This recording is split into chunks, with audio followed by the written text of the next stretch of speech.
Welcome to Caltech Buddy. Press right and solve faster. Let's go! Calculator Techniques for Work Problems, Part 1. Tara! Regarding sa algebra, yung work problem is one of the topics na maraming nahihirapan. So ang gawin natin, let's simplify the approach sa pagsosolve. Before tayo mag-solve ng work problem, you need to identify the given. Dalawa lang naman yung possible scenario. The possible given are, pwedeng magbigay ng rate of individual persons, so magbibigay ng rate nila. Or kaya naman, walang specific rate na binigay, na ibibigay lang number of men tsaka time. So technically, dalawang scenario lang ang work problem. Para sa rate of persons involved, ang general formula niya is this. Summation ng 1/8 multiplied sa time equals sa number of job. Yung number of job na yan, usually, walang sinasabi dyan. So, implied na 1 whole job. So, madalas 1 lang ang nilalagay dito. And then, kapag number of men time naman yung involved, eto naman yung magiging formula natin. Men time ideal is equal sa men time actual. So, imumultiply lang yung mga yan, tapos i-analyze. So, technically speaking, hindi naman difficult ang word problem. Umiikot lang yung mga formulas sa dalawa na ito. Pero syempre, kailangan nating practicein para ma-apply natin yung mga formula correctly. So, ina-adjust yan case-to-case scenario. Pero, yan na mismo yun. May pass-off na yan lahat ng work problem solution. Okay. Let's have an example. Ang typical scenario talaga, 2 persons working together. So, very typical scenario yan sa word problem. Example, you have person A and B working together from beginning to end. Magbibigay ng rate ni person A. Sabihin natin, natatapos yung trabaho in 8 hours. Ibigay ng rate ni person D. Natatapos yung trabaho in D hours. At ang possible question is yung time na matatapos nila yung trabaho pag nagtulungan sila. So, yung tinatanong TX. So, apply lang natin yung formula na to. So, summation ng 1/8. So, mayari, 1/A para sa person A plus 1/D. So, ina-add yung 1/8. Parenthesis, multiply sa time na magkasama sila. So, again, yung time na magkasama sila, TX.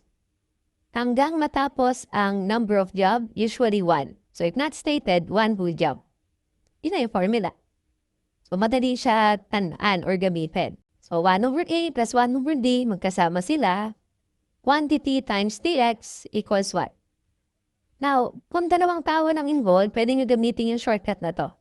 This is only applicable for 2 persons. So, ang shortcut natin kapag dalawang tao nagtulungan is simply product over sum.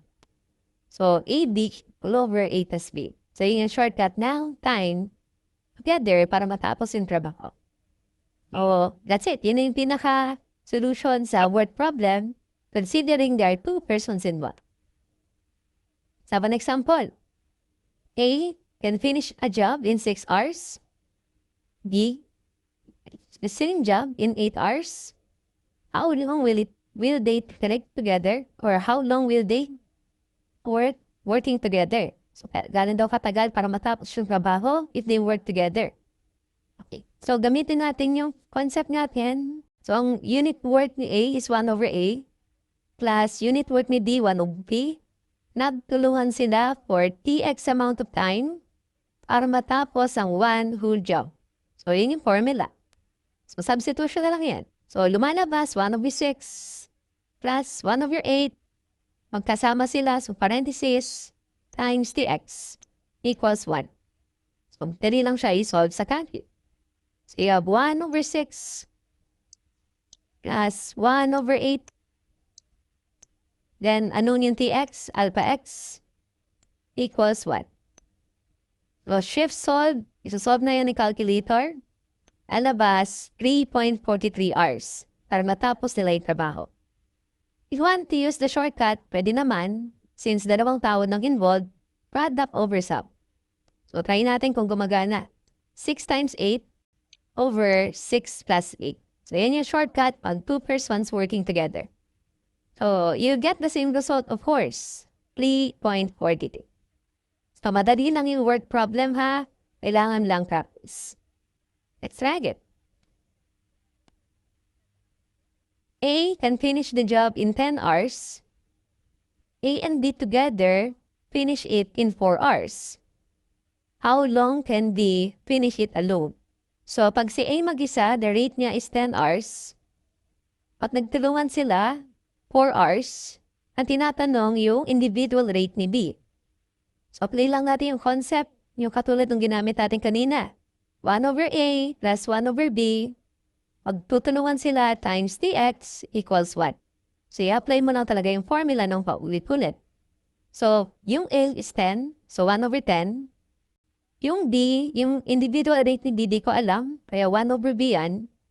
Magtutulungan sila for how many hours? 4 hours. Kaya naka-times 4. Hanggang matapos ang one whole job equals to 1. So, this is just one unknown, one equation. So, 1 over 10 plus 1 over B. So, yung B yung unknown. So, gawin ka na ng X. Nagtulungan sila for 4 hours. Hanggang matapos yung one whole job. So, napa-equate sa 1 kasi isang trabaho lang naman yung tatapusin. So, one unknown, one equation, shift solve. Makukuha na natin yung rate ni B. So, lumalabas, ang rate niya is 6.67. Okay, so, yun yung mga possible variation sa word problem considering 2 persons involved. Okay. Last. Medyo hirapan natin ng konti. A can make 24 chairs in 6 days. B make 30 chairs in 5 days. If they work together, how many chairs can they make in 4 days? So, medyo complicated yung problem kasi magkaibang number of output. Yung isa, 24 chairs, yung isa, 30 chairs. So, ang tanong, if they will work together, ilan magagawa nila in 4 days? Kami natin dito, paano natin yung working formula natin? Kunin muna natin yung individual rate nila. Kasi hindi binanggit kung ilan ba yung nagagawa ni A at ni B. Sa sinabi lang, 24 chairs in 6 days. Ay isa naman, 30 chairs in 5 days. So first, we get the individual rate.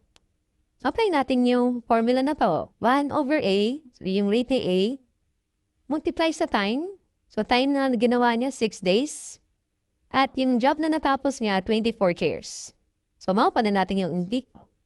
So, that is, tataas yung A, bababa yung 24. So, 6 over 24. Pag sinimplify nyo. So, yung 6 over 24 is 0.25. So, yan yung individual rate ni A. Kung di natin kay B. Ang unit rate ni B is 1 over B. Multiply sa time. So, time na nagtrabaho si B, 5 days. Ang natapos yung trabaho, 30 chairs. So, instantly, makuha nyo na yung B. So, ang D is 5 over 30. Mas naman, sige. So, since nakuha na natin yung individual rate, nagana na yung working formula natin kanina. Unit rate ni A is 1 over A plus unit work ni B is 1 over B.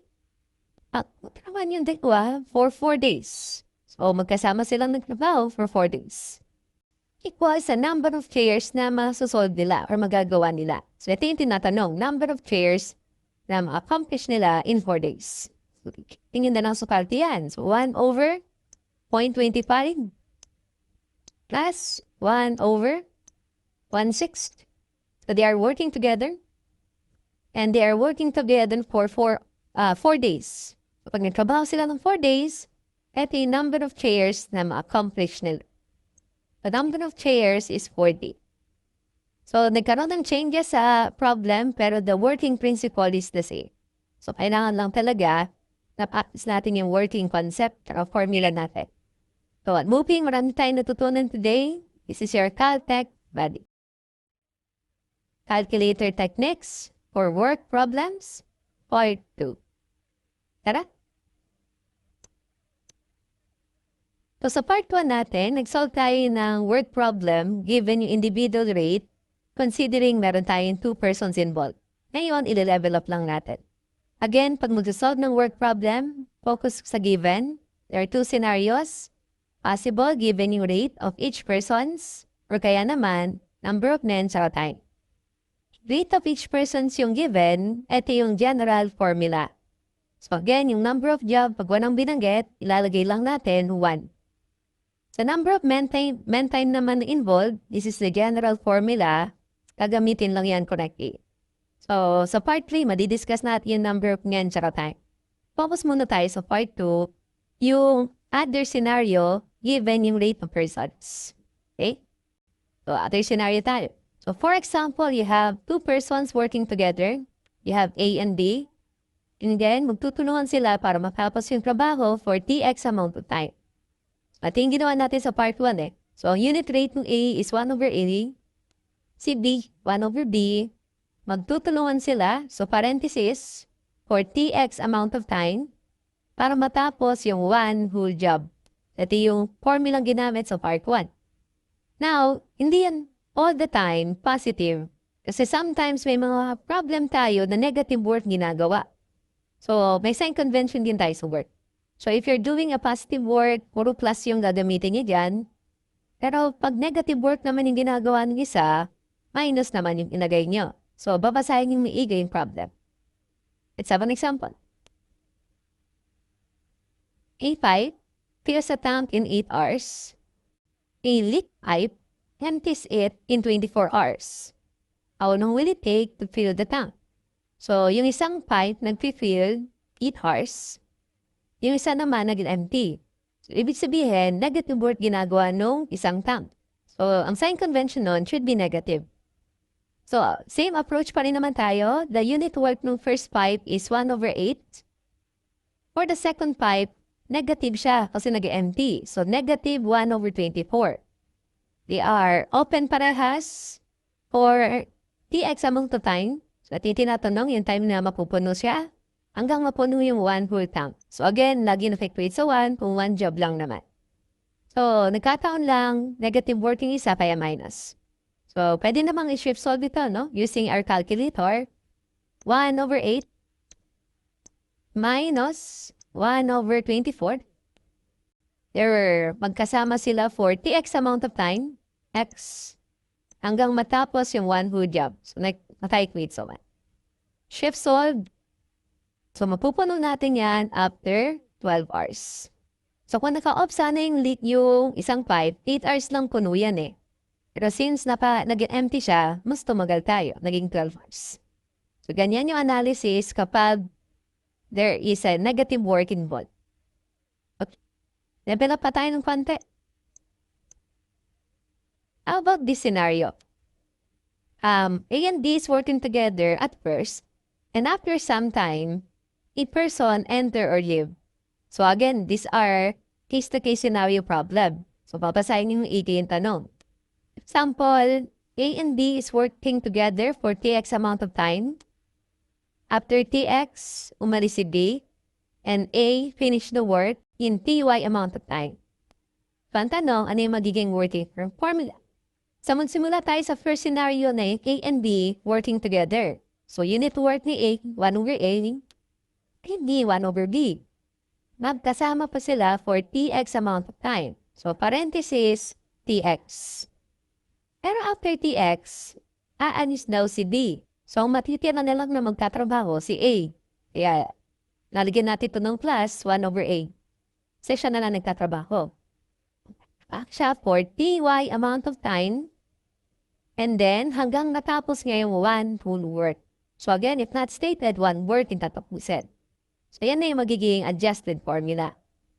So, again, yung pagdiderive ng formula sa work problem, under pa rin yan sa general formula natin, basahin yung problem kasi nga, case-to-case basis na to. Ganun pa rin yung sign convention ha, if it is positive word plus, pero negative word minus. Istalangin ko lang. Try this. A can complete the work in 20 days. B can complete it in 30 days. They work together for 5 days. After 5 days, D leaves and A continue and work. How many total days are required to finish the work? So, still, we're looking for the total days. Okay. Analyze natin na sa simula, they're working together. So, unit worth ni A, 1/20. Unit worth ni B, 1/30. They are working together. Magkasama pa sila. For 5 days. So, nakamutit pa ito ng 5. After 5 days, umalis na si B. So, matitira na lang si A. So, unit worth ni A is 1/20. And then, nagtrabaho siya mag-isa for TY amount of time. So, di ko alam kung ilang hindi siya nagtrabaho mag-isa hanggang matapos ang one whole work. So, yun yung formula.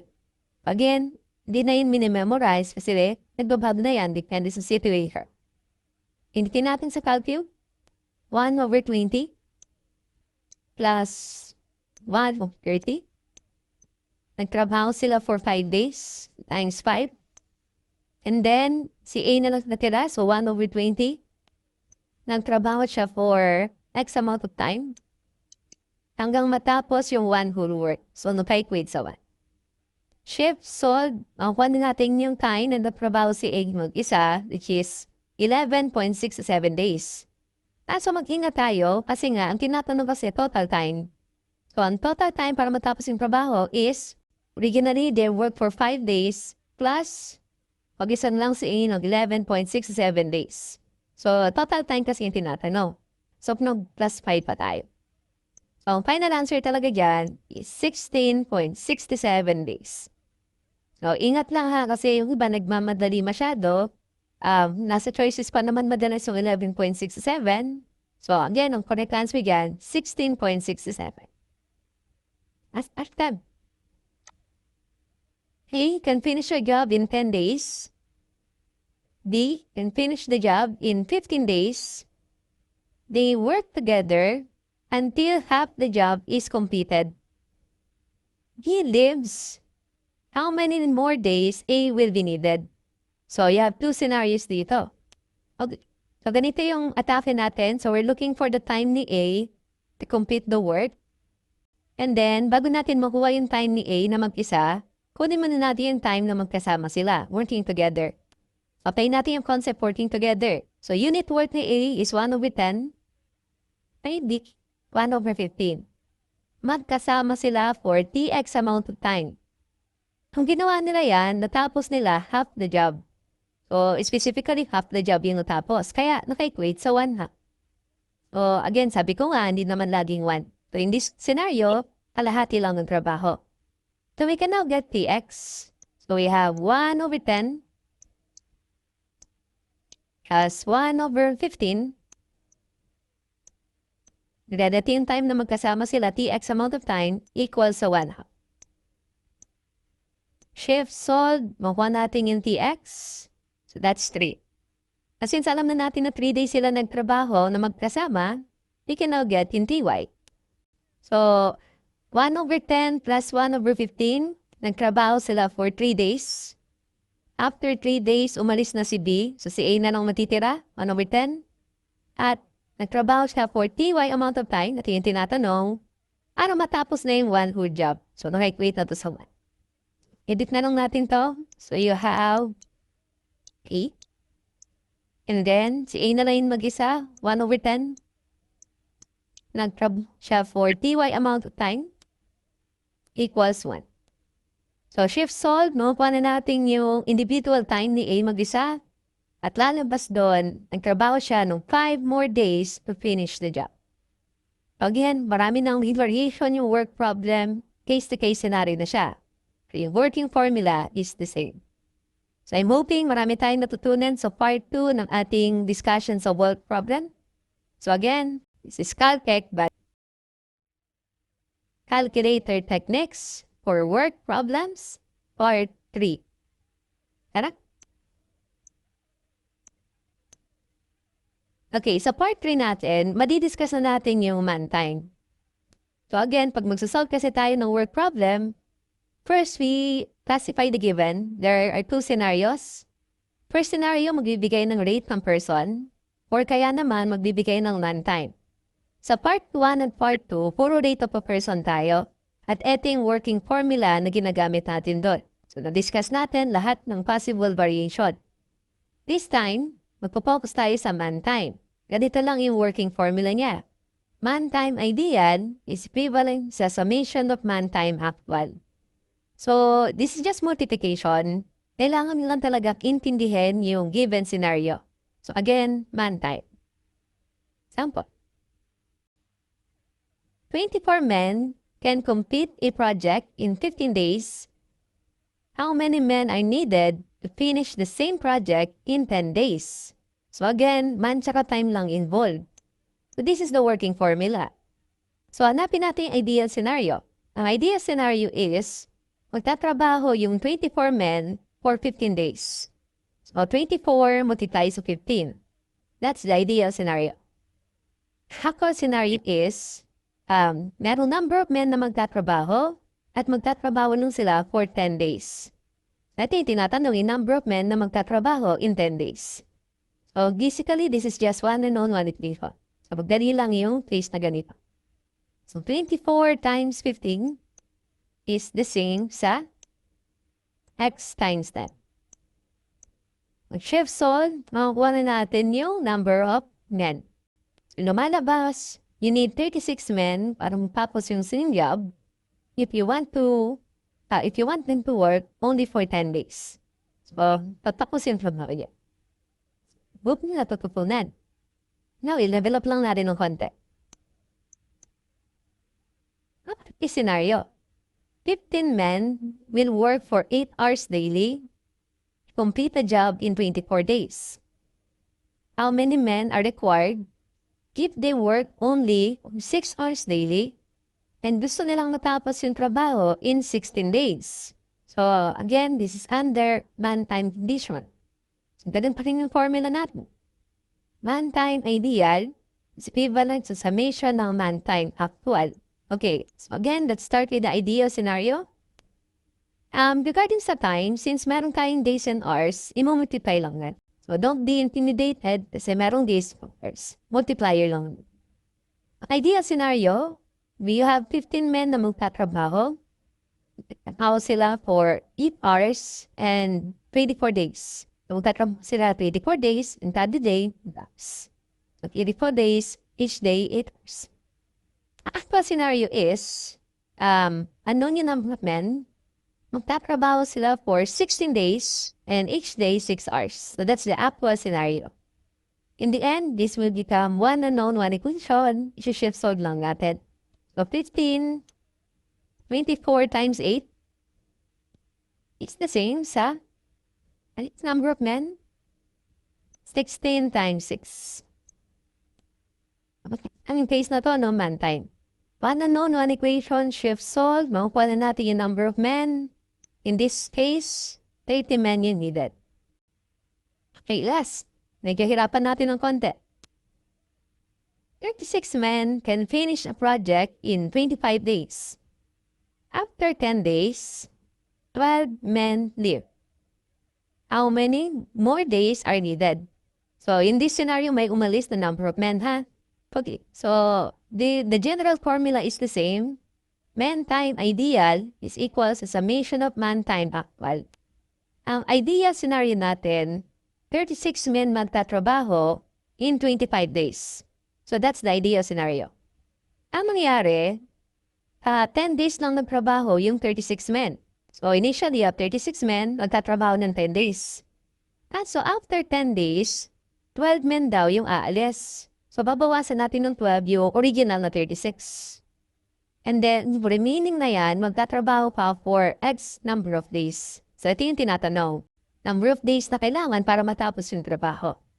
So, still, this is just one unknown, one equation. Hindi pa rin ng shift solve. 36 times 25. This is the ideal man days na requirement. It should be the same sa 36 times 10. Plus 36 minus 12 multiply sa x. So, this is one unknown, one equation, shift solve. Finally, matatapos yun kapag magtatrabaho sila ng 22.5 extra days.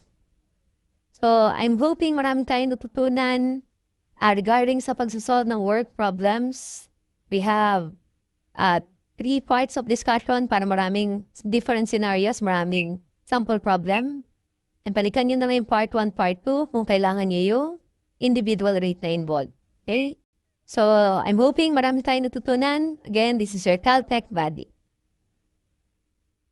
Okay, thank you. If you have any questions or clarifications on anything we discussed, feel free to leave a comment and we'll be happy to respond. To God be the glory. This is your Caltech buddy, Math Made Easy with shortcuts, tips, and calculator techniques. Bye!